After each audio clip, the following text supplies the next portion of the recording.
Dalam hadis ini ada 4 dosa paling besar di antara dosa besar. Yang pertama kata Nabi, pas disuruh saya bacakan. Karena perempuan tak boleh kita pegang kepalanya. Nah, kalau ada nanti orang ruqyah bilang, ini mesti dipegang. Ini jinnya kuat ini. Itu hantu dia tuh. Assalamualaikum warahmatullahi wabarakatuh. Alhamdulillah, Allahumma salli ala Sayyidina Muhammad wa ala ali Sayyidina Muhammad. Yang sama kita hormati ketua beserta seluruh pengurus Masjid Syuhada Damai Langgeng. Hadir juga bersama kita pagi ini Ketua Ikatan Abdul Internasional, Pak Abdul Wahid. Yang ceramah nih Abdul Somad. Ini orangnya. Baik. Mudah-mudahan Allah Subhanahu wa taala memberikan kita istiqamah iman dan Islam. Amin ya rabbal alamin. Saya akan membacakan satu hadis yang diriwayatkan dari Sayyidina Anas bin Malik dalam kitab Sahih Al-Bukhari tentang 4 dosa besar. Nanti setelah hadis ini saya sampaikan, menjelang waktu sholat sunan isyraq, saya jawab beberapa pertanyaan. Setelah itu kita sholat sunan isyraq masing-masing.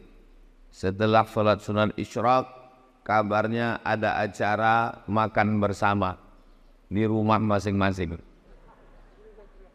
Ada? Oh ada. Nah, itu mancing panitia aja. Ada kitab yang selalu dijadikan rujukan umat Islam dalam bidang hadis, Sahih Bukhari. Saking cintanya orang Indonesia dengan Imam Bukhari, maka bisa dihitung di antara kita ini semua pasti punya kawan atau keluarga namanya Bukhari. Paling tidak nama lakinya Pak Bukhari, nama kawannya Pak Bukhari, saking cintanya nama Bukhari. Apa arti Bukhari itu Pak Ustadz? Bukhari itu artinya orang Bukhara, nama negaranya Uzbekistan. Jadi kalau di ujung itu huruf iya, itu menunjukkan artinya orang, misalnya Madinah, iya tambah di ujung, Madani, orang Madinah, Makki, orang Makkah. Pekanbaru, payah juga, Pekanbarui. Jadi kalau di ujung itu ada huruf ya, nisbah, itu menunjukkan asal daerah. Ada Imam Masjidil Haram namanya Syekh Ahmad Khatib Al-Minkabawi, berarti Minangkabau. Syekh Muhammad Yasin bin Isa Al-Fadani, berarti orang Padang. Abdul Wahid Al-Indragiri, orang Inhil, Indragiri. Damai Langgengi, Damai Langge. Nah, jadi Bukhari itu bukan nama. Bukhari itu artinya orang Bukhara, Uzbekistan, berbatasan dengan Afghanistan. Yang mirip-mirip nama negaranya, Afghanistan, Uzbekistan, Tajikistan, Kirgistan, Pakistan. Ini adalah ulama besar. Nama lengkap dia Muhammad bin Ismail bin Ibrahim bin Al-Mughirah bin Bardisbah. Muhammad bin Ismail bin Ibrahim bin Al-Mughirah bin Bardisbah.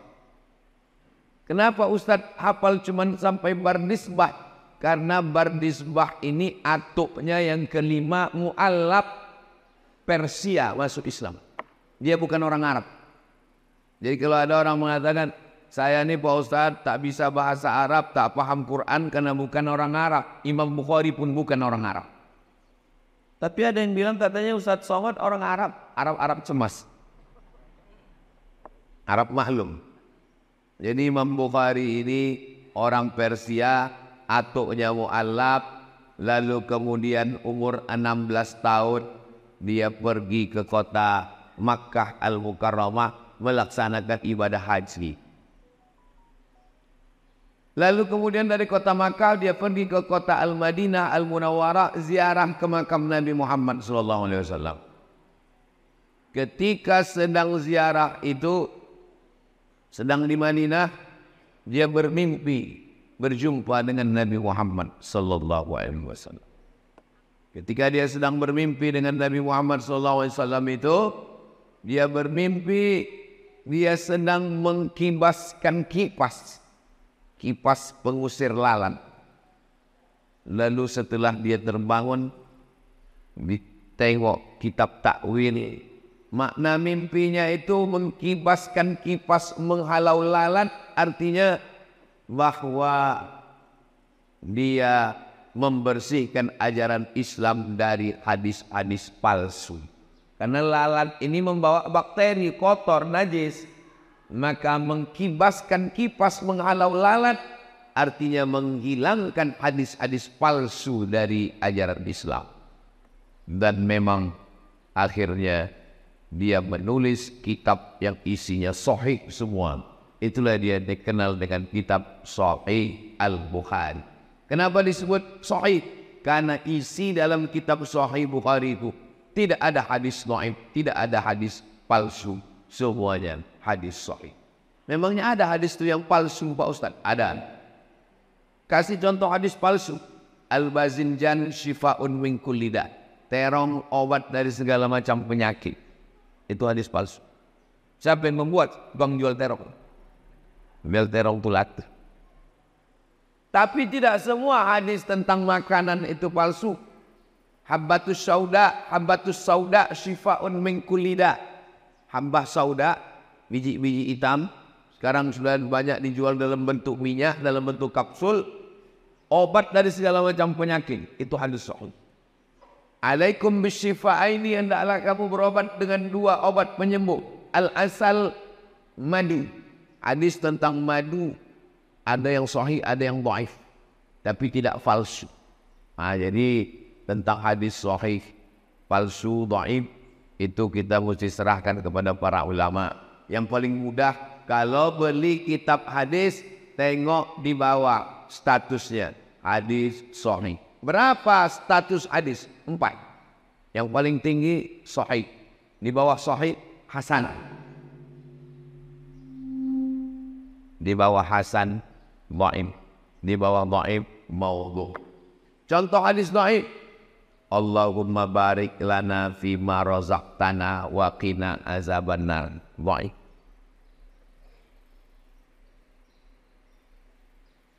Awaluhu rahmah, awsatuhu maghfirah, akhiruhu itqun minan nar. Dhaif. Utlubil ilma walau bisin, tuntutlah ilmu walau ke negeri Cina. Dhaif. Masalah rupanya hadis dhaif ini. Kata Imam Nawawi, ajma'al ulama'u ala jawazil amali bil hadis dhaif.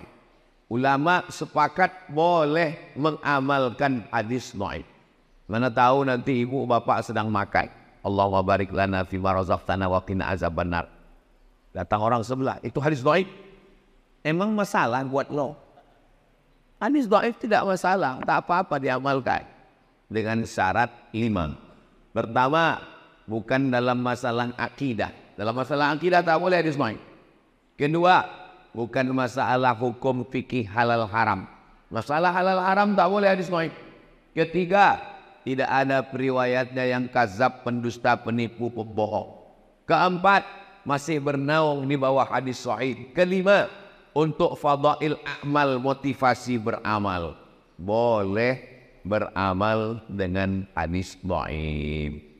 Likulli syai'in qalbun, segala sesuatu punya hati. Wa qalbul Qur'an Yasin, hatinya Al-Quran adalah Yasin. Iqra'uha ala mautakum, bacakan surat Yasin pada orang mati. Hadis dhaif boleh diamalkan karena bukan masalah akidah, bukan masalah hukum halal haram.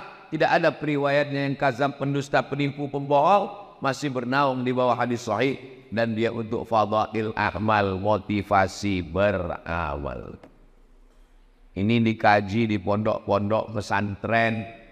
Pondok pesantren yang di antara tua di Sumatera Barat, namanya Pondok Pesantren Inya Canduang. didirikan oleh ulama besar tamatan Masjidil Haram Syekh Sulaiman Ar-Rasuli. Syekh Sulaiman Ar-Rasuli inya canduang bersama dengan inya Jaho membuat organisasi namanya PERTI, Persatuan Tarbiyah Islamiyah. Komisi Fatwa PERTI Riau namanya Abdul Somad. Ini orang. Pesantren Inya Candong itu punya alumni. Nama alumninya Abdul Wahid. Ini orang. Jadi beliau ini tamat pesantren Inya Candong, lalu kemudian melanjutkan ke UIN Suska, Fakultas Tarbiyah, lalu kemudian menjadi DPRD Provinsi Riau 2 periode, lalu kemudian DPR RI, dan segala balihonya banyak berserak-serak. Asal nampak baliho 3, itu beliau ada salah satunya saya. Tadi saya tengok baliho ini 3, rupanya 3 gambar saya. Adapun hadis yang mau kita kaji ini bunyi hadisnya, su'ilan Nabiyu sallallahu alaihi wasallam anil kabair, an akbaril kabair. Nabi ditanya tentang dosa apa yang paling besar. Ada dosa besar, ada dosa kecil, ada dosa besar, ada dosa terbesar di antara dosa besar. Dalam hadis ini ada 4 dosa paling besar di antara dosa besar. Yang pertama kata Nabi, al-isyraku billah, syirik, mempersekutukan Allah. Siapa yang mempersekutukan Allah ini? Makanya nama perbuatannya syirik, orangnya namanya musyrik. Kata mereka Tuhan itu ada jantan ada betina.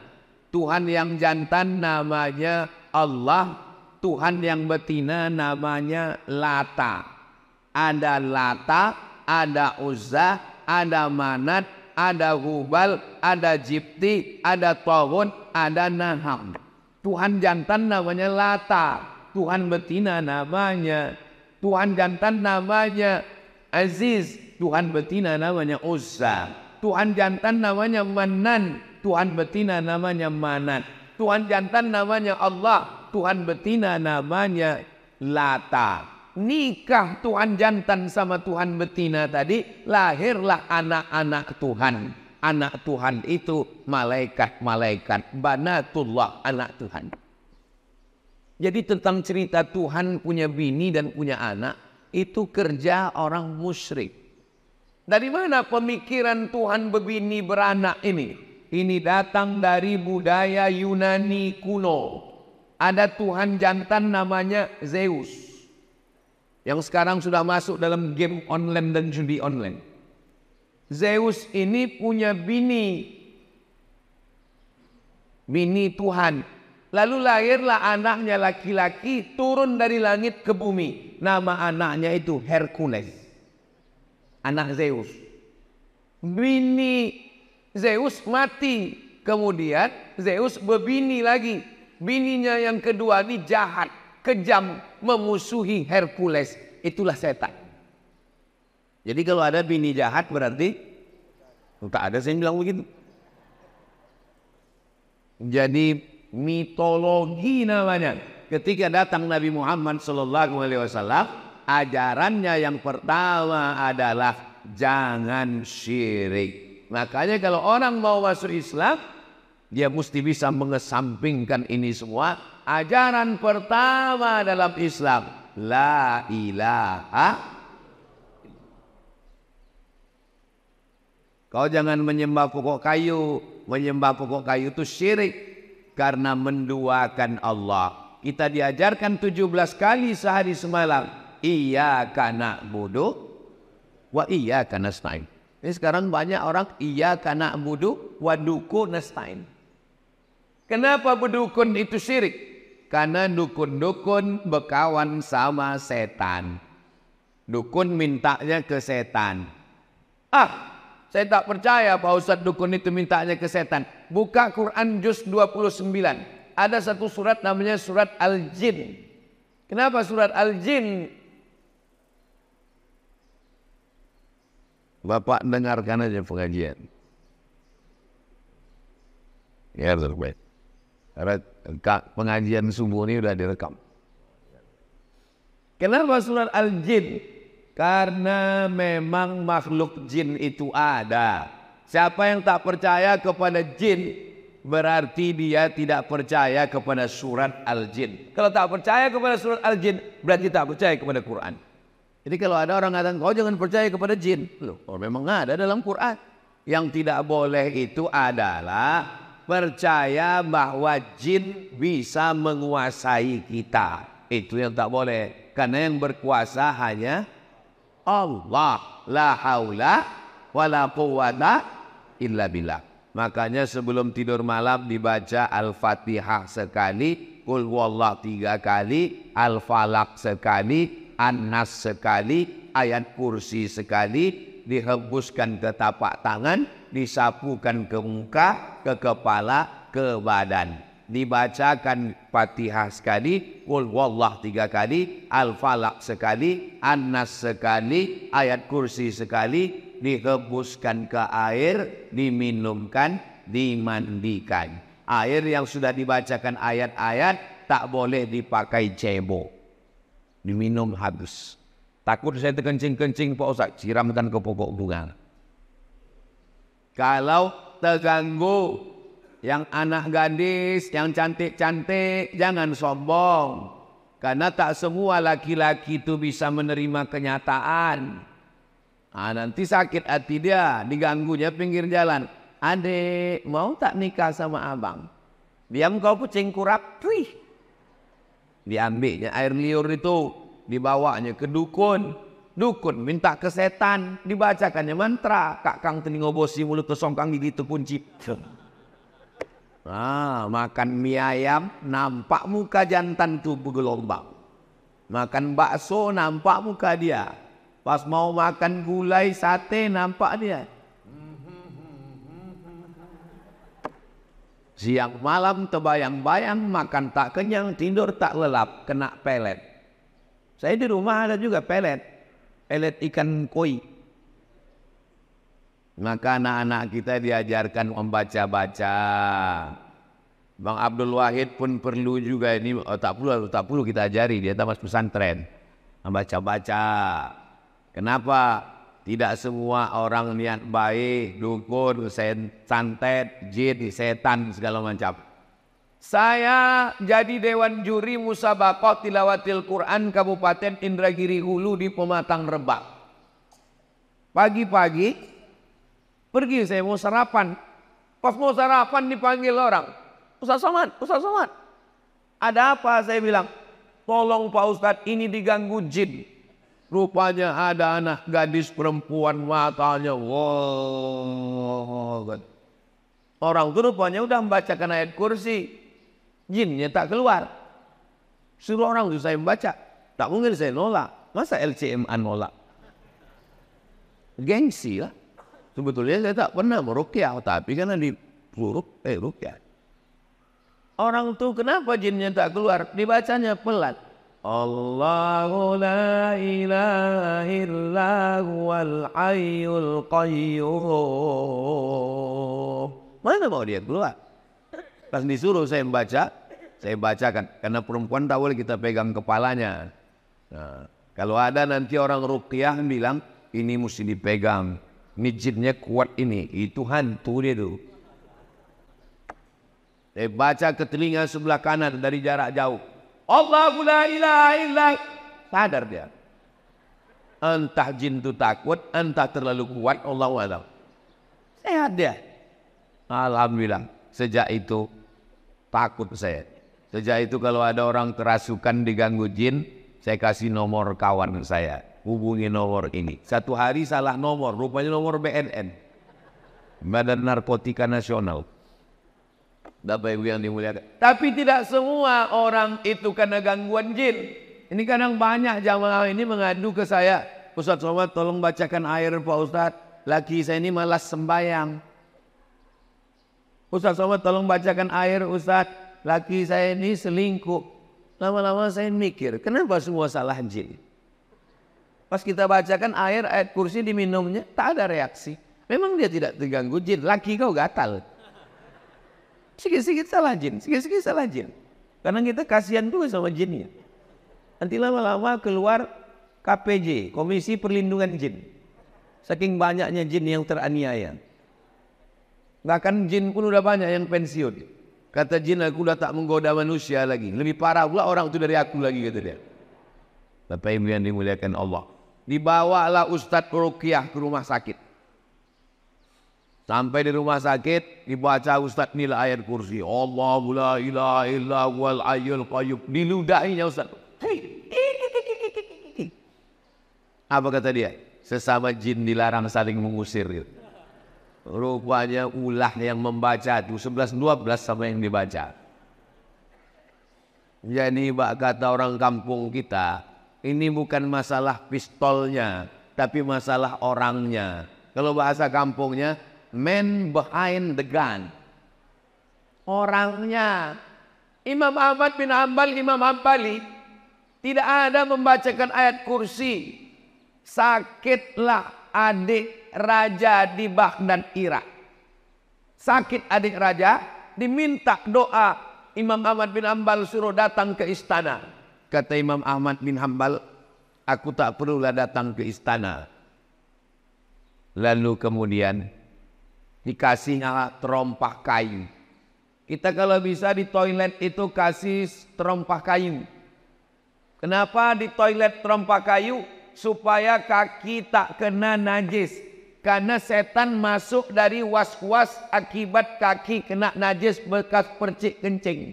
Waktu sedang sembahyang tuh, batal tak batal? Batal tak batal? Batal tak batal? Maka pakai terompah kayu. Imam Ahmad bin Hanbal mengasih terompah kayunya. Bawakan terompah kayuku ini, letakkan di dekat adik sultan yang sakit tuh. Diletakkan terompah kayu Imam Ahmad bin Hanbal, sehat. Tak perlu baca-bacakan ayat. Terompah kayu letakkan sehat. Hari berganti, musim berubah, pekan berubah, bulan berubah tahun. Tiba-tiba kuman adik raja itu balik. Rupanya hari dia kuman itu, Imam Ahmad bin Hanbal meninggal dunia. Dibawakan orang tuh terompah kayu.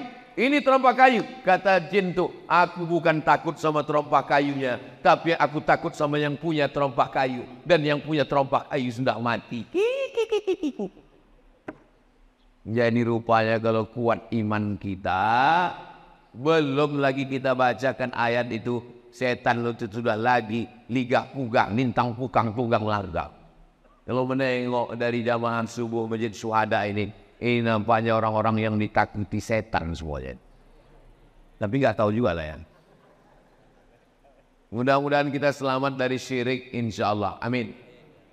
Jangan katakan orang kafir musyrik Makkah itu tidak beribadah.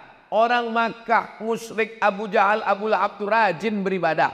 Waktu Nabi membersihkan Masjidil Haram, berapa jumlah Tuhan? 360 Tuhan dalam bentuk patung berhala, perak, emas, perunggu, besi, kayu. Bahkan ada patung Tuhan itu yang terbuat dari tepung gandum. Tepung gandum dicampur minyak samin, minyak sapi, diadon, dibuat gambar Tuhan besar, disembah mereka. Pas perutnya lapar, dicuilnya Tuhan tuh. Mohon maaf Tuhan, lapar kali perutku, kemana? Itu maka mereka disebut dengan jahil. Kenapa jahil? Karena tidak mengenal Tuhan. Maka dalam tauhid dikenal awwaluddin ma'rifatullah. Perkara pertama dalam Islam adalah mengenal Allah. Wujud tidak baqa mukhalafatu lil awadisi qiyamuhu binafsihi wahdaniyah qudrat iradat. Tapi dakwah pengajian ke kampung-kampung tak sampai. Jangankan ke kampung, ke Palas aja tak sampai. Mohon maaf Ustadz Somad, tolonglah kirim Ustadz-Ustadz ke Palas nih Pak Ustadz. Tak sampai Ustadz Ikmi, Ustadz MDI dari Pekanbaru Pak Ustadz. Gas motor tuh cuma sampai di jembatan Leton. Asal sampai leton, mati mesin. Itulah maka Ustadz Al-Nokdinar membuka pesantren di Palas. Alhamdulillah, anak-anak tahfiz Quran itu yang jadi imam. Saya tak sanggup berdakwah masuk kampung ke kampung. Yang kami masuk cuman Bagan Benio, Talang Mama, Talang Perigi, Talang Jerinjing. Itu yang kami cuman sanggup masuk. Yang bisa mengirim dai-dai ke pedalaman Riau ini adalah gubernur. Kalau terpilihlah gubernur yang peduli pesantren, tamat pesantren, peduli dakwah, dikirimnya lah dai-dai ke pedalaman insya Allah. Mudah-mudahan terpilihlah orang yang peduli kepada dakwah insya Allah. Amin. Tapi kami bingung Pak Ustadz, banyak kali balego-balego sekarang. Kalau tuan sholat Jumat jangan lupa bawa kain. Kalau udah ada yang ada gambar Ustadz Somad jangan lagi ke yang lain. Jelas. Kalau tuan pergi ke Palas jangan lupa membawa kawan. Kalau ada yang bilang tak jelas memang dia belum sarapan. Yang kedua, apa itu dosa besar? Uququl walidain, durhaka kepada orang tua. Tahu Bapak Maradona? Maradona ditanya, siapalah orang yang paling kau idolakan Maradona? Kata Maradona, ayahku melepuh keringatnya mencari makan untuk aku. Lalu kemudian dia balik ke rumah. Ayah Maradona itu kuli. Balik dia ke rumah. Dia bilang, kami tanya, ayah dari mana? Aku dari jalan-jalan tadi, kata dia. Karena dia ingin menyenangkan hati kami. Dibelikannya aku bola. Dialah yang pertama kali membelikan aku bola, menyuruh aku ke lapangan bola. Tak layak aku membanggakan orang lain. Sementara ayahku yang sudah berpeluh keringat, darah, air mata, membelikan bola untuk aku. Jadi Maradona itu mungkin akidahnya tak sama dengan kita. Tapi pasal kepada orang tua, dia termasuk orang yang berbakti kepada orang tua. Saya tidak mengajak Bapak Ibu suka sama Maradona. Tak sukanya tak apa-apa. Kita bebas, kita demokrasi kok. Tapi jangan caci maki, sumpah serapah, ejek mengejek, bully membuli. Begitu juga dalam hal masalah pilkada ini. Jangan, beda biasa. Tapi jangan caci maki, sumpah serapah. Kalaupun ngejek, hati-hati juga. Ini survei kan udah 35%. Susah mengejarnya. Kalaupun ngejek, ya sekedarnya aja lah. Susah nanti memperbaiki hubungan kita. Saudaraku yang dimuliakan Allah Subhanahu wa Ta'ala. Jadi, masalah orang tua, mudah-mudahan anak-anak kita ini semua anak-anak yang berbakti kepada orang tua, insyaallah. Amin. Yang ketiga, yang dosa terbesar itu adalah qatlun nafsi, membunuh. Membunuh, benci, sakit hati sama orang, sewa preman, tabrak, mati, kecelakaan, padahal membunuh. Sakit hati sama orang, pergi ke dukun, santet, dibunuh pakai jin. Jin bisa membunuh. Sahabat Nabi ada yang meninggal dibunuh jin. Namanya Sa'ad bin Ubadah. Dibunuh jin di dalam toilet. Memang udah sampai ajalnya, mati syahid. Kita sebelum masuk ke toilet, Allahumma inni a'udzubika minal khubusi wal khaba'is. Begitu kita bacakan Allahumma inni a'udzubika, maka langsung badan kita itu dipasang Allah penutup, sehingga jin setan yang ada di toilet itu tak bisa menengok kita. Saya pergi ke stasiun kereta api Pringsewu. Bahasa Jawa sewu itu artinya apa? Simu. Sewu, simu. Pringsewu, stasiun kereta api 1000 kamar yang ada di Semarang. Sampai di atas, kereta api ini punya Belanda. Sampai di atas saya ditunjukkan sama guide-nya. Ustadz Somad, ini ruangan jenderal Belanda. Toiletnya di luar. Jadi rupanya Belanda itu dulu tahu toilet itu tempat setan, dibuatnya jauh-jauh. Itu beda orang dulu sama orang sekarang. Orang dulu makannya di rumah, buang air besarnya di luar. Orang sekarang makannya di luar, buang air besarnya di kamar. Ustaz Somad ini ngomong gitu macam toilet dia tidak di rumah aja. Toilet saya di rumah, tapi ada dindingnya, ada pintunya. Ditutup, mau tidur malam ditutup. Baca doa, mau masuk ke dalam Allahumma inni a'udzubika minal khubuthi wal khaba'is, dipasang Allah semacam protek pelindung, tertutup badan kita ini semua. Jadi orang yang tak baca doa Allahumma inni a'udzubika minal khubuthi wal khaba'is, masuk ke toilet, ditengok jin, ditengok hantu, ditengok setan. Syukur-syukur setan itu kalau cuma nengok, kalau dia streaming, hidup aja kamera, ditonton semua sama kawan-kawannya. Masa setan itu canggih juga punya handphone macam kita Pak Ustaz. Baca buku Isa Daud dari Mesir. Judulnya Al-Hiwar Ma'ajinnil Muslim. Teknologi jin lebih canggih daripada teknologi zaman kita sekarang. Mana buktinya? Jin Ifrit. Jin Ifrit sanggup memindahkan kursi Balqis dari Yaman ke Palestina sebelum Nabi Sulaiman berdiri. Kata Nabi Sulaiman, ayyukum ya'tini bi'arsyiha qabla an ya'tuni. Siapa yang sanggup membawa kursi Balqis dari Yaman ke Palestina 3000 km sebelum Ratu Bilqis sampai, apa kata jin Ifrit? Ana atika bi qabla an taquma min maqami. Aku bisa memindahkan kursi Balqis dari Yaman ke Palestina sebelum kau tegak dari tempat duduk. Tegak dari tempat duduk itu berapa detik? 5 detik kalau tak kena osteoporosis. Cobalah tegak. 1, 2, 3, 4, 5. Pindah kursi Balqis. Ada sekarang orang yang bisa memindahkan ini 5 detik ke Palestina? Tak ada. Kalau ada kita minta jasa dia memindahkan supaya Benyamin Netanyahu itu pindah ke Damai Langgeng.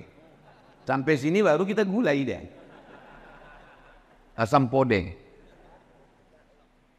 Uquful walidain, durhaka pada orang tua yang keempat. Pertama, syirik. Kedua, durhaka orang tua. Yang ketiga, membunuh. Yang keempat, syahadatuz zur, kesaksian palsu. Jangan bersaksi palsu. Saya nggak pernah bersaksi palsu Pak Ustaz. Orang kalau sudah disebut saksi palsu, bayangan dia di pengadilan, ditanya hakim, apakah saudara melihat peristiwa ini? Saya melihat Pak Hakim, padahal dia tak menengok. Jangan lupa, kita bersaksi palsu ini bukan di pengadilan. Bersaksi palsu di mana? Di masjid. Di masjid kita bersaksi palsu. Berdirilah keluarga ahli waris. Apakah jenazah ini baik? Baik. Kau sudah memberikan kesaksian palsu. Bukan kau kenal siapa dia. Tak koruptornya dia. Tak makan haramnya dia. Saya kalau ditanya jamaah, dan saya belum pernah seumur-umur menjebak jamaah. Saya kalau ditanya orang, apakah jenazah ini baik? Aku tak tahu. Mana kita tahu? Tapi kalau orang itu baik, memang saya bersaksi. Beberapa jenazah saya tulis di Instagram. Aku bersaksi orang ini baik. Kita bersaksi. Ada hadisnya tentang bersaksi jenazah ini, ada hadis sahihnya. Lewat jenazah. Waktu lewat jenazah, orang memuji. Dia orang baik, dia orang baik, dia orang baik. Apa kata Nabi? Antum syuhada'ullahu alal ar. Kalian saksi-saksi Allah di atas muka bumi. Wajib dia masuk surga. Tapi saksinya tidak direkayasa. Kapan kita bersaksi palsu? Waktu acara akad nikah. Aku nikahkan engkau dengan anakku dengan mahar sebentuk cincin emas tunai. Sah? Sah. Padahal tidak sah. Kenapa? Karena itu bukan anak dia. Bukan anak dia itu. Kok tahu Ustaz bukan anak dia? Nikahnya Januari, lahirnya Mei. Mana ada hamil 5 bulan? 9 bulan 10 hari baru lahir. Kenapa pula nikah Januari lahir Mei? Pas ditanya berapa bulan lahir? 5 bulan. Kok cepat kan? Ini edisi minimalis. Mana bisa? Itu bukan anak kamu. Ini sudah tes DNA ke Singapura Pak Ustadz. Darahnya sama. DNA tak laku dalam nasab Wak. Nasab dalam Islam itu bukan pakai DNA. Tapi inilah jelas itu memang, maaf cakap, memang benih dia. Tak ada laki-laki lain. Kenapa tak diakui? Di mana kesalahan dia? Kesalahan dia satu, mencoblos sebelum hari H. Kertas yang dicoblos sebelum tanggal 27 November tidak diakui KPU. Jelas? Apanya yang jelas ini? Jelas nasab tadi tak diakui karena dia sudah ada sebelum akad nikah. Jangan nikahkan anak yang hamil. Malu. Dulu di Pinang tak dikasih. Datang orang meminang baik-baik tak dikasih. Muncul niat jahatnya. Tanam pinang rapat-rapat supaya puyuh tak dapat lari. Sudah Pinang tak dapat. Aku bawa ke hotel, ku hamili, kata dia. Nauzubillah. Banyak orang tua sekarang lebih mau makan di daun daripada makan di pinggan. Di Pinang tak mau. Mau mencari menantu kaya. Mau mencari menantu hebat. Sudah hamil baru tahu rasa. Barulah dinikahkan. Itu nikahnya menurut mazhab Syafi'i sah. Nikahnya sah. Yang jadi masalah setelah lahir anak. Lahir anak tak boleh dibinkan ke dia. Karena itu bukan anak dia. Lahir anak, mati si bapak. Anak ini tak dapat hak tawaris. Karena mereka tak ada hubungan nasab. Lahir anak laki-laki. Setelah itu lahir adiknya perempuan. Ini si abang anak pertama ini tak bisa jadi wali bagi adiknya. Karena mereka dianggap saudara seamak, bukan saudara seayam. Meninggal tak dapat warisan. Menikah, kebetulan anak hasil coblos sebelum hari H tadi, anak itu perempuan. 25 tahun umurnya, cantik, dipinang orang. Tak bisa kau walikan, Pak. Itu bukan anakmu. Lalu walinya siapa kalau dia mau nikah nanti? Fasultanu waliyun man la waliyalah. Walinya adalah wali hakim, Pakku. Enggak enak lah Pak Ustadz, saya dulu kenapa ya? Enggak enak lah Pak Ustadz, saya kan bapaknya. Gimana cara saya menolak? Mesti kuajari juga cara menolak. Pura-pura mencret, kalau sakit perut tak bisa. Kalau ditanya Pak Kua, mohon maaf Pak Kua, aku tak bisa mewalikan ini. Pak Kua tahulah, iyalah bukan bapak aja, memang udah begitu, udah kebanyakan sekarang kan. Jaga anak-anak kita Pak, jaga anak-anak kita Bu. Saya ini lemah penceramah Ustadz. Yang bisa menjaga itu adalah pemimpin yang bisa memasukkan pendidikan agama ke sekolah umum, merendahkan biaya pendidikan pondok pesantren. Ustadz Al-Nob ini pimpinan pesantren Nurul Azhar Palas. 1 tahun 25 orang gratis. 25 orang, sekarang 100 orang gratis. Laki-laki di Palas. Saya di Mahat Az-Zahra, Rimba Panjang perempuan, setahun gratis 25. Setahun cuman 100 orang yang sanggup kami gratis. Jadi Ustaz Somad menggratiskan santri di Rimba Panjang 100 gratis, yang lain bayar. Dari mana Ustaz bisa dapat duit 100 itu? YouTube. Jadi kalau ada orang memfitnah saya, memang sakit hati saya. Itu Somad itu beli mobil itu dari YouTube tuh. Itu maka bunyi knalpotnya tuk. Semua duit YouTube itu untuk makan santri, gaji guru, beli beras, beli gulai, beli ikan, bayar listrik, bayar lampu. Tidak pernah duit YouTube ini masuk ke rekening saya. Masuk semuanya. Ustadz ku tengok keliling kemana-mana dengan Bang Abdul Wahid. Kenapa Ustadz berkeliling? Apa salahnya sesama Abdul saling tolong menolong? Ini jangan-jangan Ustadz dapat duit banyak ini Pak Ustadz. Tanya Ustadz Al-Nob. Kita punya program 20 jam. Hari Sabtu, hari Jumat Sabtu. Jumat Sabtu bulan Oktober, Jumat Sabtu bulan November. Semua duit yang masuk diserahkan untuk makan santri, gaji guru. Ini perlu saya jelaskan di tempat yang suci ini. Supaya apa? Jangan ada dusta di antara kita. Bapak Ibu yang dimuliakan Allah. Jelas? Bahasanya jelas. Tak terasa waktu ini berlalu. Sudah habis waktu sholat sunat isyraq masuk. Padahal tadi saya bilang jawab pertanyaan. Rupanya kalau kita ceramah di tempat orang yang hatinya bersih itu, Tak terasa waktu itu berlalu. Saya pernah ceramah di tempat orang yang hatinya suntuk. Lama kali terasa tauhid. Kapan itu Pak Ustaz? Waktu acara buka bersama. Oh gini loh orang tadi.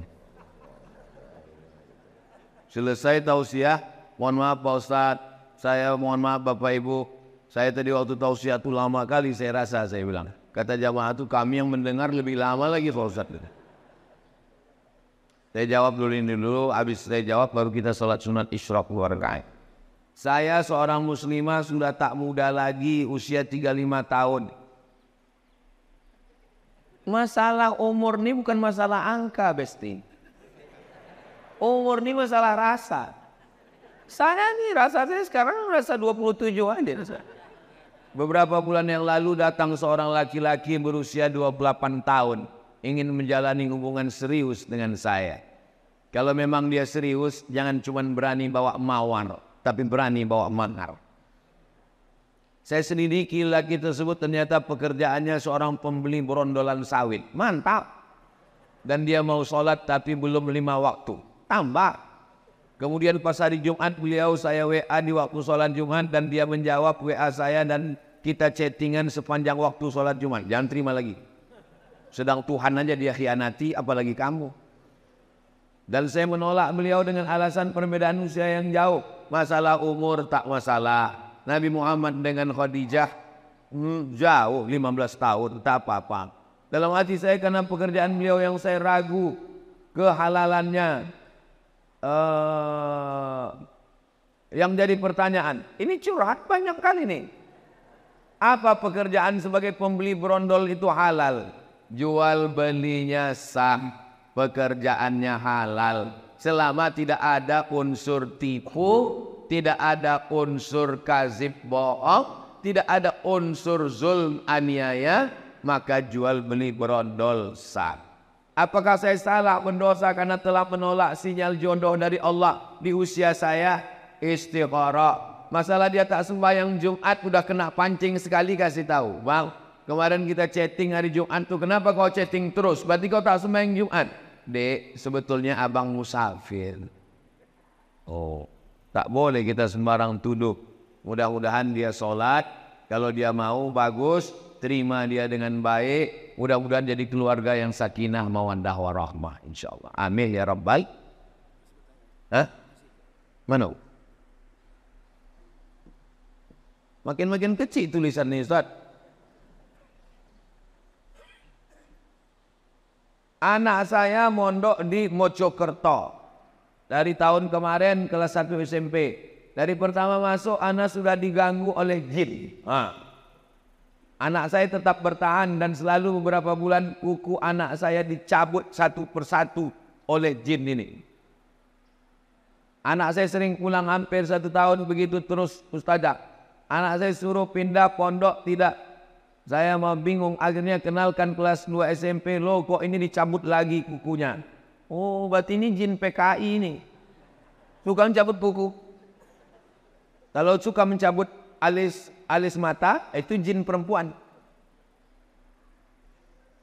Dan suka mencabut alis. Setiap saya carikan tombol ke ustadz jawabannya yang selalu menakutkan. Saya kasih nomor Ustadz Faizar, spesialis jin. Nanti minta ke Ustadz Alnop ya. Saya tak berani nge-share nomor dia, nanti terganggu dia. Nanti saya kasih ke nomor Ustadz Alnop, Ustadz Faizar. Saya buat biar tak susah mencari nama Ustadz Faizar ini, saya buat di sini Ustadz Jin. Ustadz Jin. Tengok Ustadz Jin. Itu Ustadz. Kasih ke ibu nih nama Ustadz Faizar Jin. Ada lagi pertanyaan tadi? Udah catat nomor. Nanti kirim ke ibu itu nomor Ustadz Faizar. Bolehkah berhajat ingin rumah cepat terjual ditebus dengan puasa? Oh, jadi kalau rumah terjual puasa, kalau tak laku-laku tak puasa-puasa. Itu namanya nazar. Nazar itu membuat amalan sunat menjadi wajib Nazar namanya. Aku bernazar nanti kalau begini-begini aku akan, kalau lulus anakku ini PNS aku akan berkurban. Kalau tak lulus aku tak berkurban sampai mati. Itu merajuk namanya. Hukum asal nazar itu boleh. Tapi kata Nabi, nazar itu untuk orang yang pelit. Pelit dia tak mau bersedekah, maka diikatnya dengan nazar. Tapi hukum asal nazar hukumnya boleh mubah. Tolong kalau sebelum bernazar itu diingat baik-baik. Khawatirnya waktu bernazar berjanji-janji sesudah selesai tak ditunaikan. Ada orang begitu. Pak Ustadz, saya kemarin bernazar. Apa nazarmu? Saya puasa Senin Kamis sampai mati. Matilah kau. Dia tak taat. Jadi sebelum bernazar tuh pikir-pikir baik-baik. Saya anjurkan kalau nazar bagusnya nazar sedekah saja. Karena kalau puasa Nabi Daud bernazar pula puasa Nabi Daud sampai mati. Sebelum mati kita dulu lagi. Kita sibuk. Jadi sebelum bernazar itu pikirkan baik. Kalau nazar sedekah, ini bagus. Ada lagi pertanyaan Ustaz Al-Nob? Apakah cerita Sa'ban dan Sa'labah itu termasuk hadis palsu Pak Ustadz? Hadis palsu. Usah diriwayatkan lagi. Usah disebar-sebarkan lagi. Man kadzdzaba alayya muta'ammidan, siapa yang berdusta kepadaku secara sengaja, falyatabawa maq'adahu minan nar, siapkanlah tempat duduk dari api neraka. Jadi kalau ada penceramah meriwayatkan hadis palsu satu hari sekali, sebulan booking 30 kursi di neraka jahanam. Hati-hati meriwayatkan hadis, kalau tak betul-betul sahih, tanyakan kepada ahlinya. Mudah-mudahan kita selamat dunia akhirat insyaallah. Ini ada pertanyaan, mana tadi pertanyaan Ustaz Al-Nob tadi mengirimkannya? Saya mengalami maaf cakap, keputihan terus menerus. Sebelum sholat saya bersihkan, dan ketika sholat keluar. Bagaimana Pak Ustadz? Laki-laki bisa mengalami namanya sulusul baul, baul kencing, sulusul rantai, sulusul baul kencing berantai, menetes tak putus-putus. Perempuan bisa mengalami dua. Pertama istihadah, darah tak putus-putus. Yang kedua cairan tak putus-putus.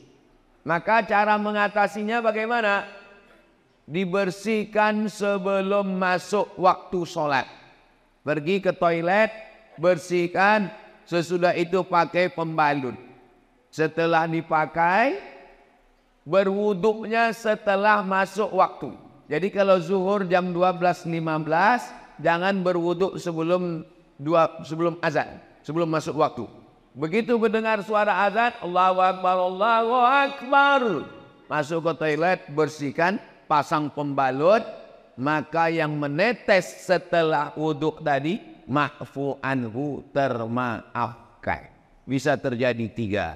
Pertama, sulusul baul, kencing tak putus. Kedua, istihadah, darah tak putus. Ketiga, cairan yang tak putus keluar.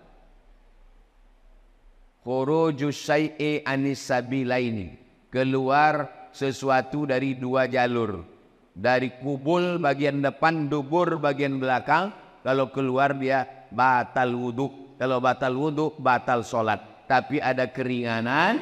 Kalau dia menjadi penyakit, berobat, berkusu. Kalau tak juga sembuh, maka dia menjadi ma'fu anhu, termaafkan. La yukallifullahu nafsan illa wus'aha. Itulah kaji kita subuh ini. Mudah-mudahan berkah. Kita sholat sunan isyraq. Habis itu nanti kita tak tahulah tahap kata panitia. Habis itu kami nanti akan lanjut ke Pasar Pagi, lanjut ke dialog. Habis itu kami ke Rokan Hulu, ke Pasir Pangarayan, ke Ujung Batu. Jadi Ustaz Somad ini keliling-keliling terus nih sampai kapan? Sampai tetes darah penghabisan. Tanggal 27 November, hari Rabu, jam 12 siang, tutup TPS, barulah selesai. Ala hazihin niyah al-Fatihah. A'udzubillahi minasyaitonirrajim. Bismillahirrahmanirrahim. Alhamdulillahirabbil alamin. Arrahmanirrahim. Maliki yaumiddin. Iyyaka na'budu wa iyyaka nasta'in. ihdinas siratal mustaqim siratal ladzina an'amta 'alaihim ghairil maghdubi 'alaihim waladdallin. Amin. Allahumma shalli ala sayyidina Muhammad wa ala ali sayyidina Muhammad. Assalamu alayka ya Rasulullah, la tada' lana dzamban illa ghafarta.